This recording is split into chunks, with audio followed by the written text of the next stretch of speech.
On this episode of the Bronze Metalist podcast, we talk about Zeal and Ardor.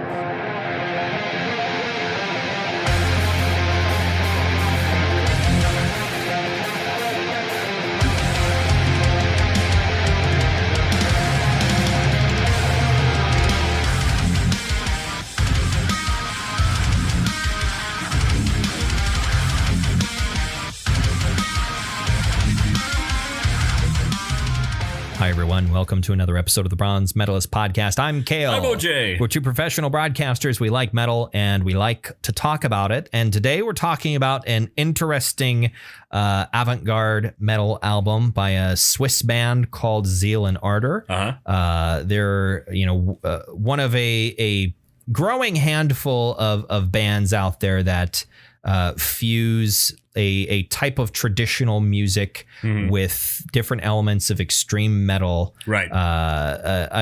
The basic idea of this band was fusing black metal with like African American traditional music, slave songs, that sort of thing.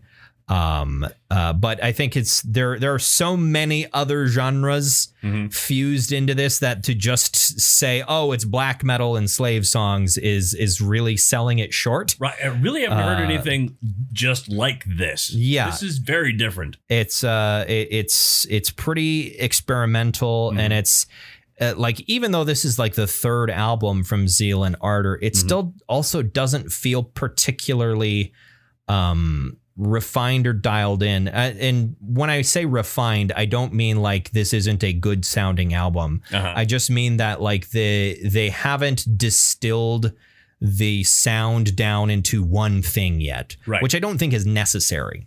I don't think it's necessary for a band to do that. Like there's still a lot of variety on this album and almost every song you can reasonably expect to be basically completely different from the last one. Right. Like there are common elements and influences for sure, but there is a lot of variety on this album, I would say.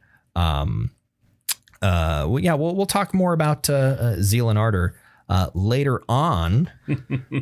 For some reason, Zeal and Ardor in my head gets turned into Zealand Arbor. Zealand Arbor? Yeah, which is just a forest in the original Zealand. Sure. Not New Zealand. Right. Just the regular old Zealand. Just old Zealand, regular Zealand, which I assume must be somewhere in the UK. It must be. Because that's where the white people that went to live in New Zealand came from. Right. I assume. I don't. There's a Zealand in North Dakota.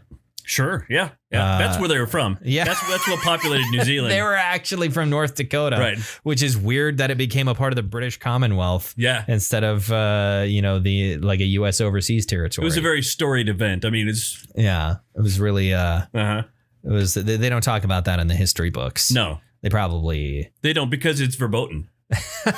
You're referencing something that happened before we started recording. Yes. But yeah, how are you?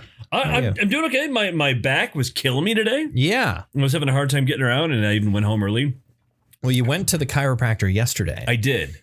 And that apparently they didn't do something quite right. Maybe they did something totally right. And this is just my body's reaction going, oh man, they fucked us up. You better lay down. Could be. I don't know. And now from now on, I'm going to have superpowers. That's how it works. You're going to have superpowers. I'll be able to lift like semi trucks with my back. Oh, wow. Wait, with your back. Just with my back. Yeah. Give that Not a my shot. legs. Give that a try. Yeah. Really give that a good old college try. Throw my back into it. Yeah. Really lift just with your back. I'm going to put this Peterbilt over my head. With the power of my spine. Give that a shot. See how it works. Good luck. See how it works for you. There'll be no traction involved after that. I'll tell you, the chiropractor might get a little. Well, no, probably not the chiropractor. A surgeon, I think. Yeah. We'll get some work after that. Right. We've zoomed past the osteopath. Now we're going to, you will need some genuine medical help. There may be an ambulance involved. Yes. I think there will need to be some subdermal application of medicine going on there, for sure. Yeah. Well, I'm glad that your back is presumably feeling better now than it did earlier today. Because you were not moving fast. No, but thankfully, human technology has made great progress in the way of drugs. And so you're feeling better. I'm not really feeling anything. I had a couple of days off. Yeah.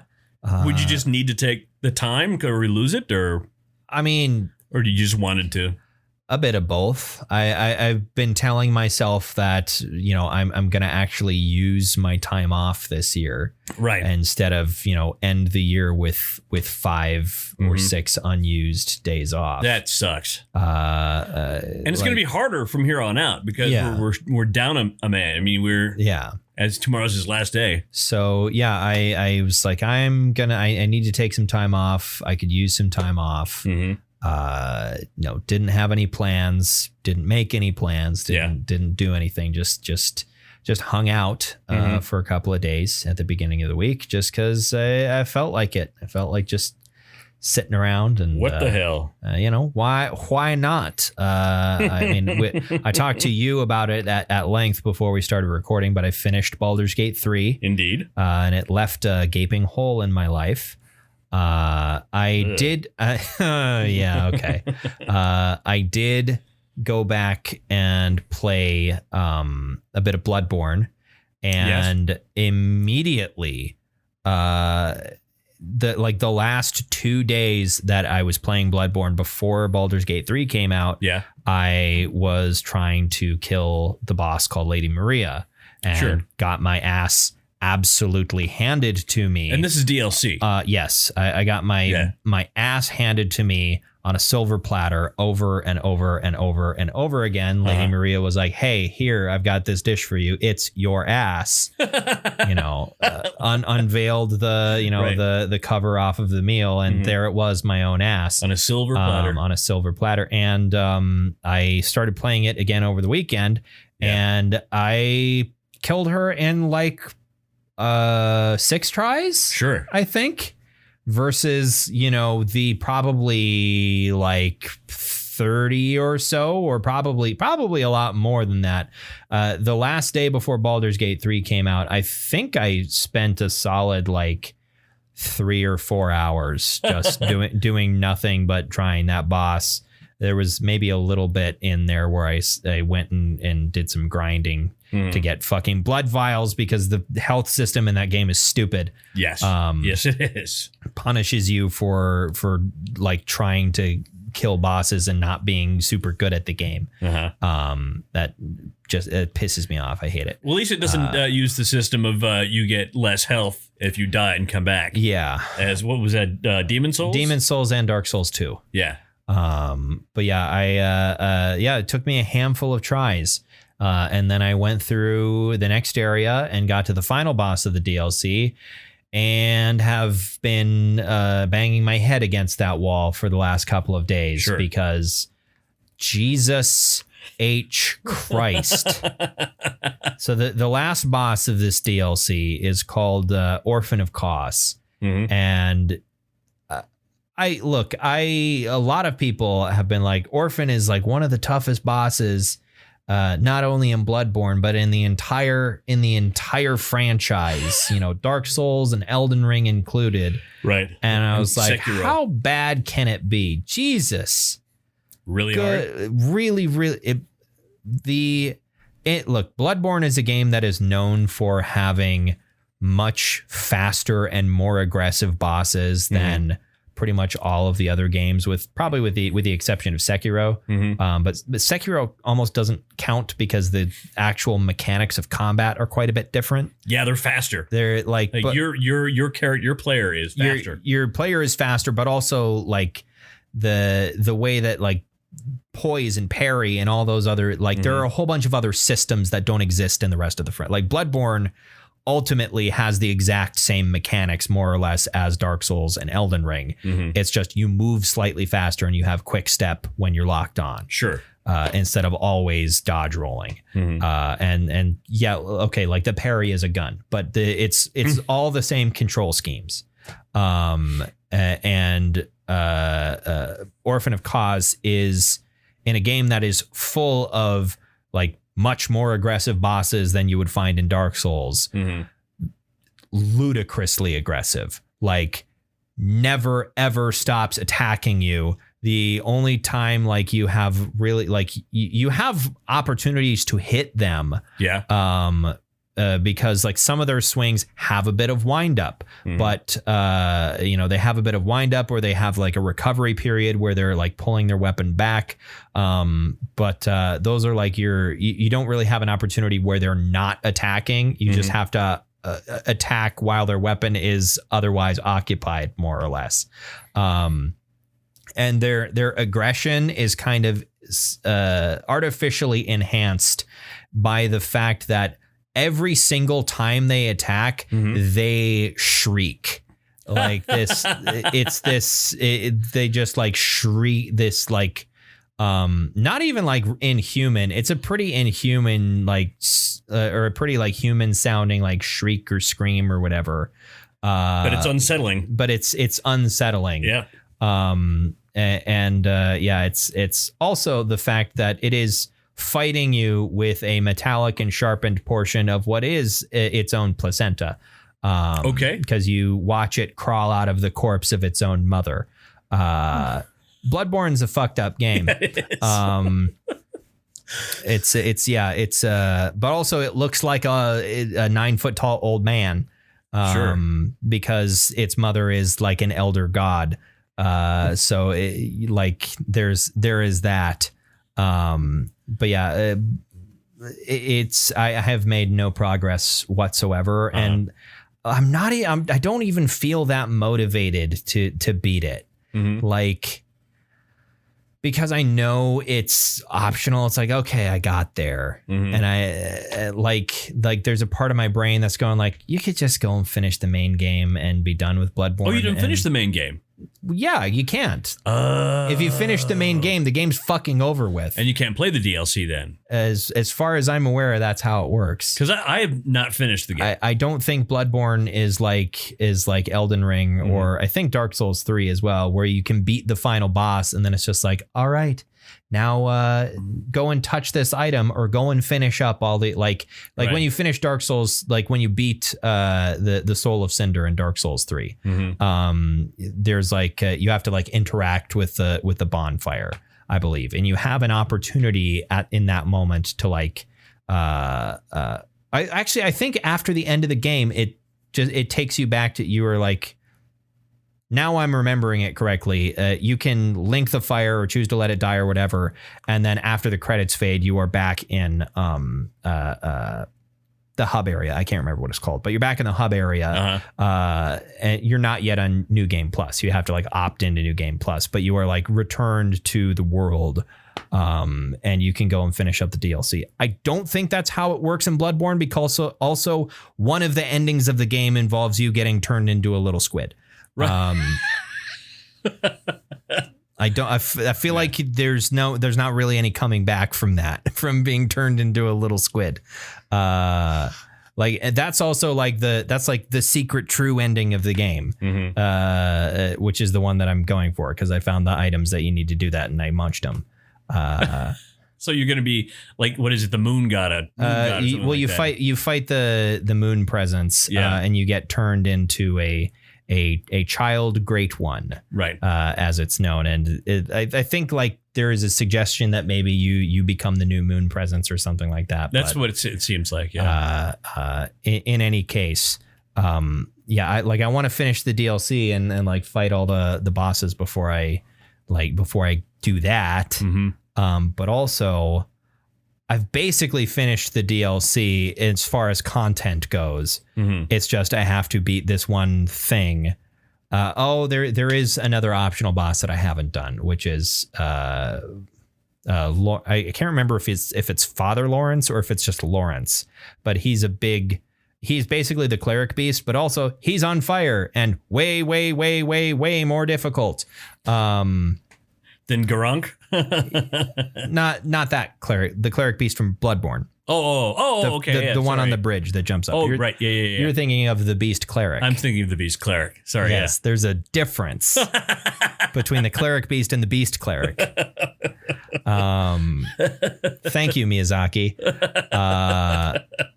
But yeah. So I'm like, I'm fighting the orphan, and I'm just like, I just don't like it seems so difficult where I'm like, I don't know if I want to put myself through actually learning how to do this boss.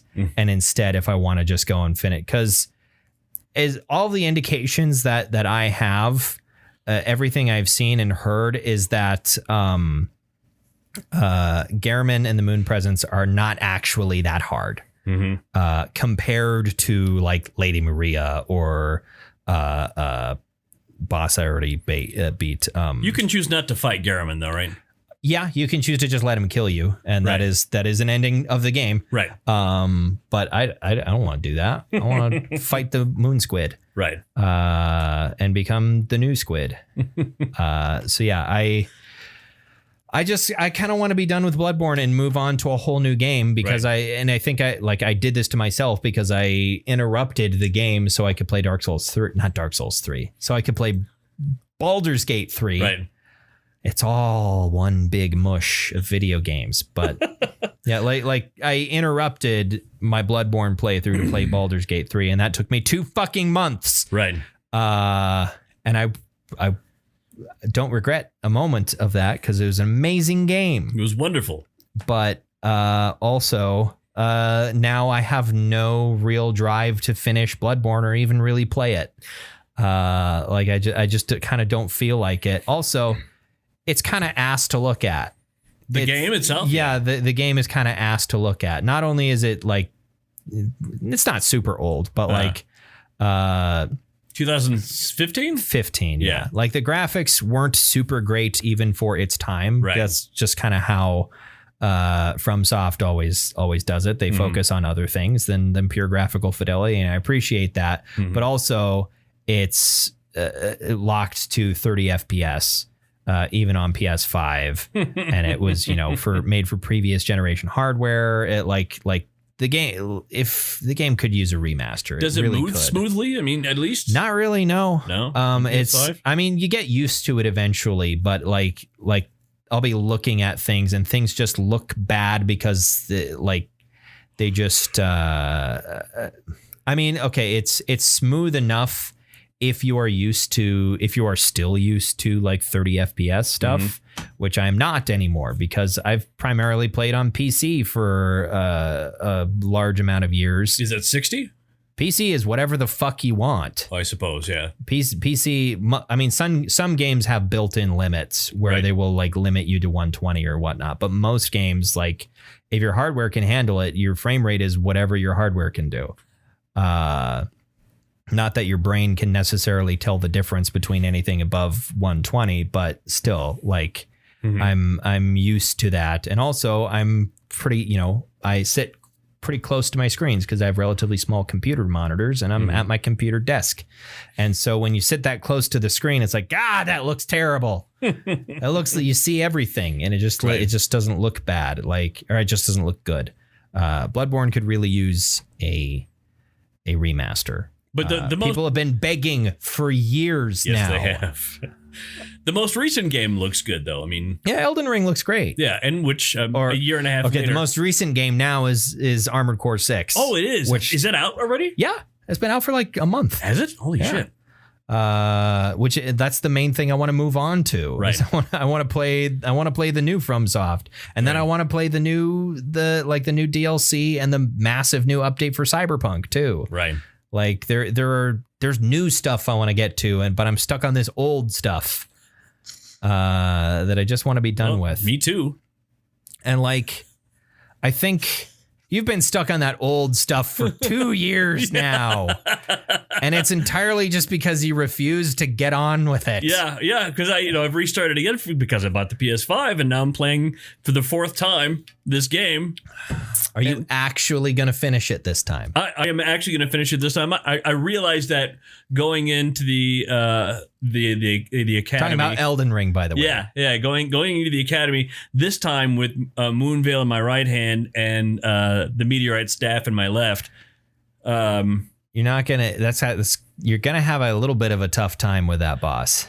Yeah. I mean, look, you're still probably gonna hit really hard because you're way over leveled. So yeah, I'm level 90. But I mean, Renala is also like she's Renala magic resistant. Is super magic resistant. Yeah, she wasn't hard. Okay.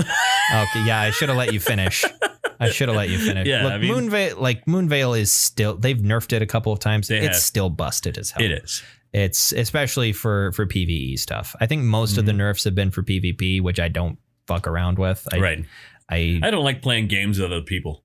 Exactly. Yeah. I don't particularly care about PvP mechanics in Souls games. I just don't. Well,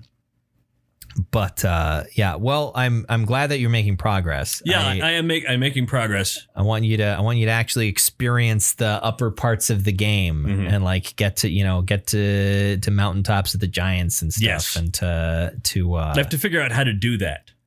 Just keep playing the game. Yeah. Mountaintops is not hidden. Mountaintops is part of the critical path of the game. The tree, the Halig tree is kind of consecrated snowfield is hard to get to, and then the Halig tree is another step further of like hidden. Right. Like consecrated snowfield is not that hard to find, I guess, because you probably have both halves of that medallion already. Yep. So that's not super hard to get to. There's a really, really, really annoying segment that you have to do in order to get to Halig Tree. That is just a massive pain in the ass. I fucking hate it. And then Halig Tree itself is a pain in the ass, and sure. I don't like. But at least the boss is really easy. The first major boss, the first boss that you encounter at Halig Tree, I actually like a lot, which is Knight Loretta. Oh, sure. She's fun to fight. Right, she is. Melania, on the other hand, I don't.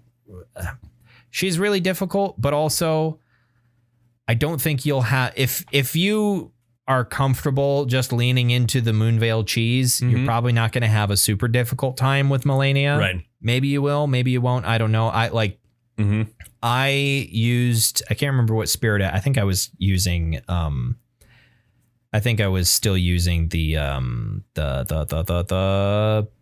mimic tier. Oh, sure. I think I was still using the mimic tier. I think most people do at that point. Yeah. Either that or I was using the Black Knife Assassin. Or? Yeah, the Black Knife Assassin. Yeah. It was one of the two.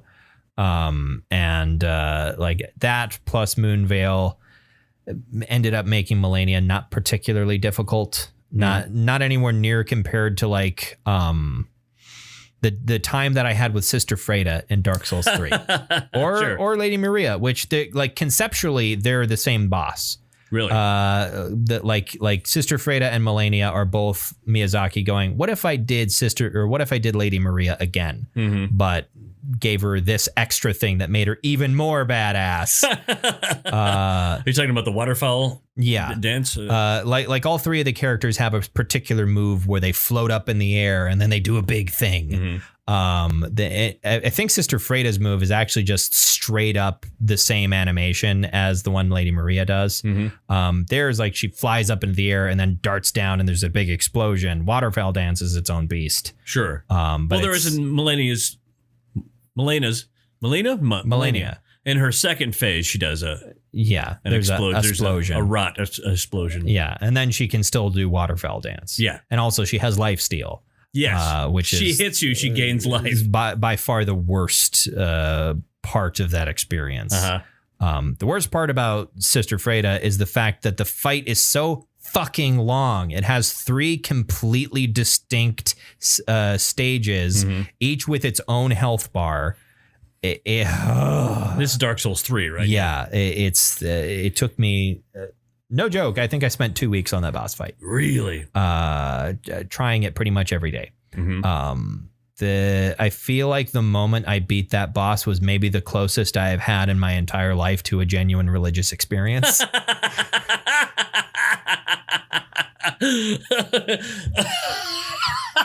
I beat Frida. I saw God. Yeah. Speaking of religious experiences, let's talk about Zeal Ardor. All right. So Zeal Ardor, as we mentioned, is a Swiss avant-garde band that fuses various kinds of extreme metal with primarily sort of African-American soul music, spirituals, slave songs, various other parts of of African-American musical culture. Bits of hip hop and R&B can be found in there. Some techno. The main driving force behind the band is, I believe, Swiss. So I'm going to assume Manuel, not Manuel. Manuel Gagno, who is Swiss American. His mother is African American from the United States. His father is Swiss. He was born and grew up in Switzerland. But joined by a number of other band members. It was originally just him. It was just a solo project. Yeah. And then in 2017 started gathering band members to go on tour and do live performances as they continued to make more and more music.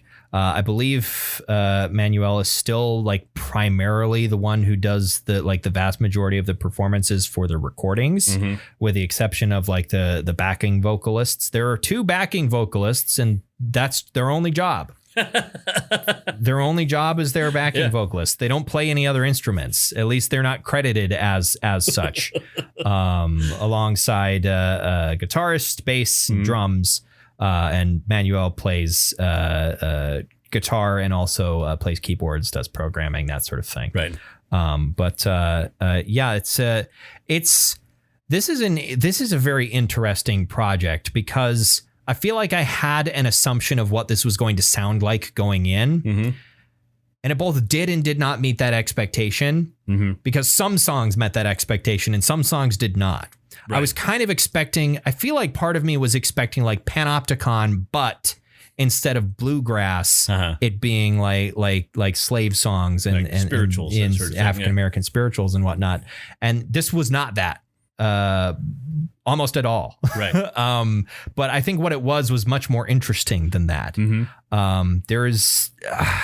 I almost don't know where to start. It was more inspired by that concept than that was actually used necessarily. The basic idea. I was reading about the history of the band, and like when Manuel started making music, he had started with a different project, posted like some of his music on 4chan, just because he wanted.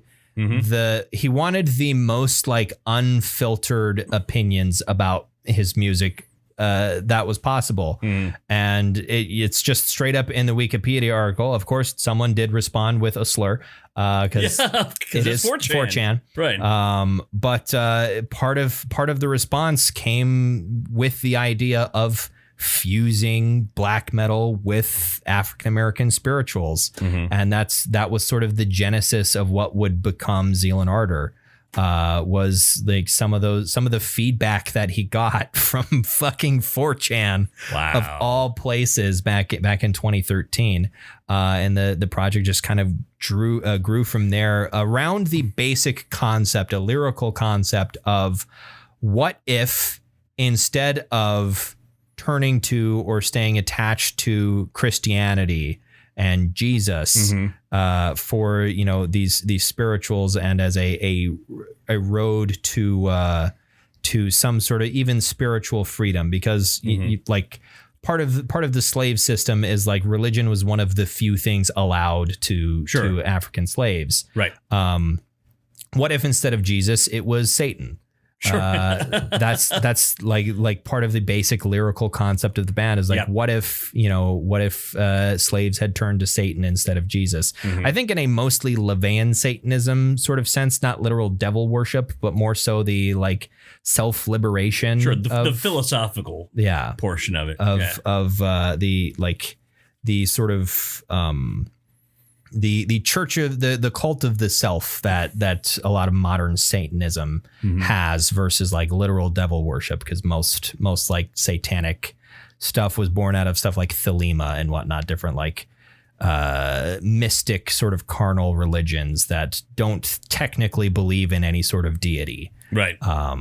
But I think that's more of the vibe than any literal devil worship necessarily. But it does give all of the music, for some reason, it gave me a massive vibe of and it doesn't mean too much to anyone who hasn't watched it, but it gave me huge vibes of like True Detective for some reason, because like season 1 and 3. Okay. Both take place in the American South. Season 1 in particular has like the theme song has certain elements to it that feel familiar to this. I can't remember what the theme song for season 3 is in particular, but I haven't finished season 1 yet. I think the best season of television, especially if you like look at it entirely on its own, which you can because it's an anthology series and every season is completely self-contained. But like just on its own, probably some of the 6 best episodes of television of any show, if you're looking at one season of a TV show. There are many other shows with more seasons that altogether can be considered perhaps a better product. But that season, just gets very stressful. It does. Yeah. And season 3, by the way, is also very good. I really enjoy season 3. Who's in season 3? It is, Mahershala Ali. Okay. And I do not remember his name. He was on some like sitcom in the 90s. Oh, or sure, something. that guy. Yeah, that guy. Give me. Sure. I'll look it up. It's a name that I'm certain you will recognize. True Detective, but that one takes place in Arkansas. Sure. And it starts in the 70s and then progresses up through the modern day. It stars Stephen Dorff. Oh, sure. What was Stephen Dorff in? What was he known for? Gosh, he's been in a lot of things. He was in he's been in a lot of things. I don't know why a sitcom came to mind. No, he wasn't in sitcoms. That was not true at all. No. Cecil B. Demented. Yeah. What's the movie about the hackers?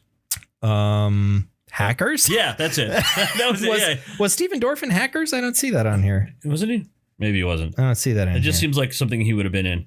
Perhaps. You're thinking of Johnny Lee Miller. Oh, you're right. You're right. They do look relatively They're similar. Right? Yep.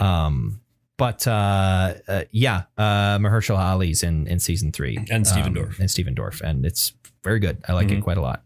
Not as much as season 1, but season 1 is again one of the best things to ever grace television. So here's my question then: why didn't you like season 2? What was I haven't honestly given season 2 a good like a proper college try. Yeah. I remember seeing I only saw pieces of it because my parents were watching it, and they were, from what I remember, only kind of half interested in it. But every bit of it I saw, I was just like, I just didn't feel very compelled by it. It's like, was this on when you were like a teenager? No, I think I was in college at the time. Yeah, it's just like I saw a bit of it and was just like, this doesn't. I think I hadn't seen season 1 at the time either. But I knew by reputation that season 1 was supposed to be really, really good. And then I saw this and I was like, this just doesn't quite seem. I think it's very different. Like the season 1 and season 3 have very similar themes, and I think there's one writer or one element of like the show. The show's upper echelon that was missing for season 2 that came back for season 3. It's like 1 and 3 have very similar vibes to each other. It's sort of that kind of almost like a bit of a Southern Gothic thing going on. Some like very vague, almost supernatural elements like that are just barely there. And there's not really any of that in season 2. It's more of a straight, like a straight crime and character drama. Right. That missing some of the potentially kind of eldritch, like there, especially like there's a lot of references throughout season 1 to the book King in Yellow. Right. And that I think it's that tying it back to the album is like that kind of like eldritch, almost Lovecraftian stuff. There's a lot of that feel in this. There's a lot of that feel. And it reminds me of a show I haven't watched, which I want to watch, which is called Lovecraft Country. Sure. Which is, what is that on? I want to say it was Showtime. I don't actually remember. It was some premium service, but like Lovecraft Country in particular, because it's like, that of course Eldritch H.P. Lovecraft stuff, but also with an not all but mostly African American cast. Sure. So yeah, I there was like a lot of that came to mind while listening to this album. Yeah. Oh, it was on HBO. Oh, it was on HBO. Hell yeah. So I could watch it then. You could watch it. I heard it was pretty good. From what I remember. You know what else is pretty good? This album, Zeal and Ardor. Yeah, their self-titled third album. From last year. Yeah. Does this album slap? Yeah, it does. I would say so. Yeah, it definitely slaps for sure. It does this sort of thing where it kind of goes back and forth between different sort of types of songs. Right. You will have some songs that are still very much experimental. Like they're like pretty much no song on here is just straight up one thing. Yeah. Like even if there is a song that doesn't really have any metal in it, it's still gonna be weird. Yeah, it's gonna be weird, very dark. It's gonna be dark and weird and so it'll go between one song that is, a lot more inspired by spiritual or like some electronic or like R&B influences, and then it will go into a song that is mostly metal with a little bit of the other stuff smattered in there, and a very like modern progressive take on different kinds of metal. There's some like almost metalcore sounds in there on occasion, like really heavy breakdowns every once in a while. There are a couple of songs that lean much more heavily into like post black metal territory every once in a while that or like black gaze territory that you get into, which I certainly appreciate because it's I think at this point one of my favorite genres. It's something that I like instantly connect with for some reason. Black gaze. Yeah, the combo of shoegaze and black metal rather than someone of African descent who is homosexual. Yes. Gaze. But yeah, Black. Yeah. The just to get the complete spelling. Sure. Looking up reviews, this album was pretty positively received. 9 reviews that I was able to find averaged out to 80.8. which is pretty solid. 80 is about what you expect for an album that is generally liked and well received. Usually comes out to about an 80. I think maybe this deserves a little bit more than an 80. I can see some people maybe being put off by the sheer eclectic quality of it. Right. Where it is, like I said at the very beginning of the episode, not super refined in the sense that it is very eclectic, that it has a lot of weird digressions and weird paths that it takes and chances that it takes. And that's just kind of the nature of it being, mostly experimental avant-garde type music. Right. That's to be expected. And I think maybe some people were looking for something a little bit more cohesive. Maybe. I don't know. I think for what it is, it deserves maybe a bit better than an 80. Yeah, if you're looking for meat and potatoes heavy metal, that's not this at all. This is not that. That's not what this is. Not what this is at all. Right. What's your favorite song? I really like "Death to the Holy." Yeah, that's cool. That's a cool song. It's a damn good song. And deeper into the album, "Guter Dämmerung." Yeah. Guter Dämmerung is the story behind that song is interesting because it's, of course the name is a particular movement, I believe on is it Richard Wagner? or just Wagner anyway. Right. Yes, that Wagner. Right. The wedding theme. Yeah, sure. They wrote the wedding theme and the grandfather clock chime. And also Nazis loved his music. Yeah, they did. Because he was also personally not a particularly good dude. And so Manuel, part of the purpose of that was just like, I mean, look, the guy was a piece of shit, but he made some really good music. So I'm going to like do my best to reclaim a little bit of that. And that was part of that. And Götterdämmerung is a very, very good song. All the lyrics are in German. Yep. It's probably one of the heaviest songs on the album to my memory. Yeah. I think predictably for me, put Hold Your Head Low.